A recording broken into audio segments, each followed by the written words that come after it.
السلام علیکم، آپ کے ساتھ ایک نیوز شیئر کرنے جا رہا ہوں۔ یہ نیوز سنیے پوری کہ کیا ہے نیوز۔ دوپہر خریف سیزن کے دوران غیر ملکیوں کے لیے عارضی ورک پرمٹ کی سہولت۔ وزارت محنت نے اعلان کیا ہے خریف کے دوران غیر ملکیوں کو ملازمت دی جا سکے گی۔ یہ پرمٹ دوپہر گورنر کے دفتر کے ذریعے جاری کیا جائے گا۔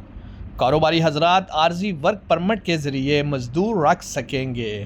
یہ اقدام لیبر مارکیٹ کو منظم کرنے کے لیے اٹھایا گیا ہے۔ اس کا مقصد کاروبار کو موسمی ضرورت کے مطابق افرادی قوت دینا ہے۔ غیر قانونی بھرتی سے بچاؤ بھی اس فیصلے کا اہم مقصد ہے۔ یہ پرمٹ صرف خریف سیزن کی مدت یعنی محدود وقت کے لیے ہوگا۔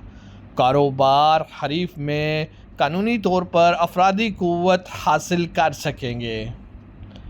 قومی مرکز برائے شماریات کے مطابق خریف سیزن میں 10,48,000 سیاح آئے۔ یہ تعداد 2023 کے مقابلے میں 9% زیادہ ہے۔ یہ اقدام دوپہر میونسپلٹی کی عارضی سرگرمیوں سے بھی اہم آہنگ ہے۔ اس کا مقصد سیاحتی موسم میں خدمات کے معیار کو بہتر بنانا ہے۔ یہ اسکیم کاروباری حضرات کو قانونی سزاؤں سے بھی بچائے گی۔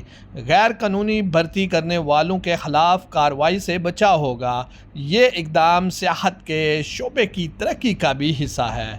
نئے منصوبوں میں ویو پوائنٹس، واٹر فرنٹس اور تفریحی پارک شامل ہیں۔ یہ منصوبے وزارت ورثہ و سیاحت، دوپہر میونسپلٹی اور عمران گروپ کی کی شراکت سے کیے جا رہے ہیں۔ اب تک کے لیے اتنا ہی۔ مزید نیوز اپڈیٹس سے آگاہ رہنے کے لیے میرے چینل کو سبسکرائب کریں، لائک کریں، شیئر کریں۔